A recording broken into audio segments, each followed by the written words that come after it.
In my last video, I talked about the very real cost and challenge associated with being single. Well, in this video, which is the last one in the series, I want to talk to us about how we can thrive in our singleness.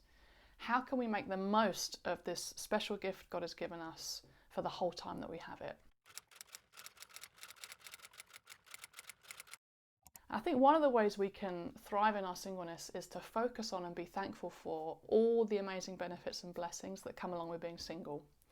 I talked about a few in a previous video, so I've already talked about the fact that when you're single, when it comes to money, you can be generous, you can take risks with your finance, you can make decisions that are risky because you are only considering yourself. You don't have to think about the implications of your decisions on a spouse or kids. I also talked about the fact that when you're single, you have the benefit of responding to God more quickly when it comes to calling sometimes, especially if He calls you to a different nation. When you're single, you don't have to navigate through that with a spouse or work out how it's going to work with kids. And so those are a couple of benefits I've already talked about. Let me give you a couple more from my experience. The first would be amazing friendships. I have the most amazing friendships.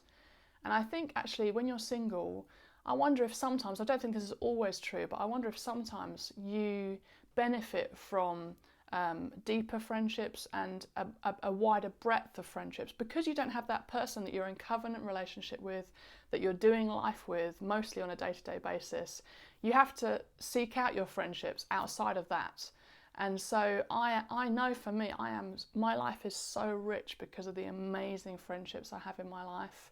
People from all walks of life, people of different ages and stages of life. And that is a huge blessing that I consider to be part of me being single. The other thing I think is such a blessing and such a gift is being part of other people's families.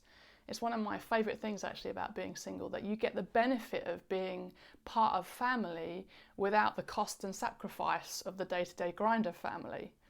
So for example, when I take my niece out on dates, it is such a joy, it's such a privilege to get quality time with her, to do fun stuff with her, and then to bring her back to my brother and his wife for them to do the not so fun day-to-day mundane stuff.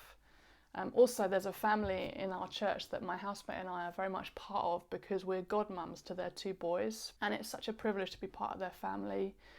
Before lockdown, we would sometimes go over, we'd have dinner together with the whole family, we'd spend time playing games with the boys and generally rile them up and then hand them over to mum and dad for bedtime, and then we would leave. So we have the benefits of family without the cost and the sacrifice. Also, through the lockdown, we've been doing a quiz for the boys, just to stay connected with them and to provide some fun stuff for them during their day.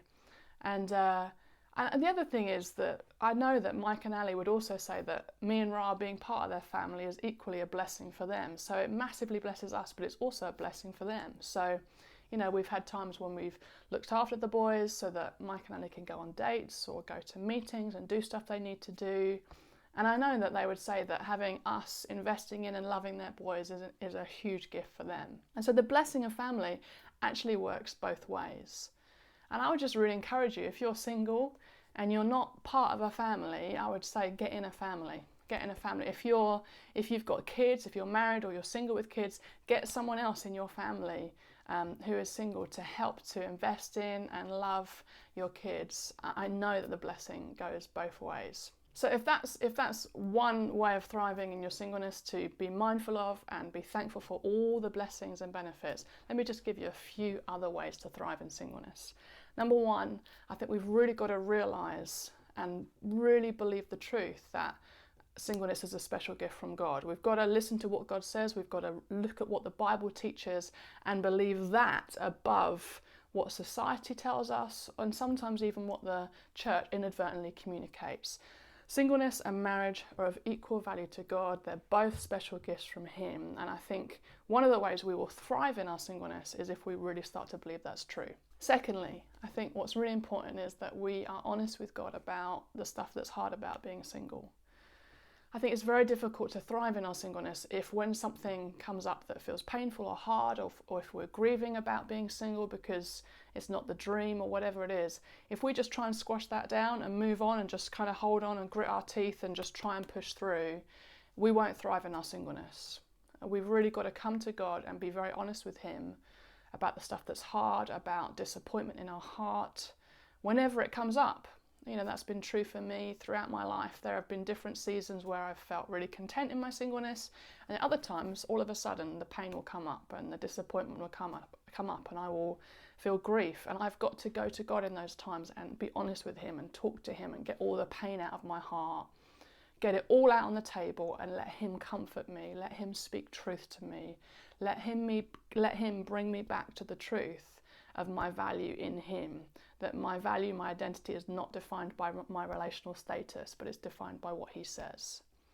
And I think if you do that, whenever the pain and disappointment comes up, then you are always going to be able to get back to a place of faith in the gift of your singleness, and that God's hand is on your life and he's leading you.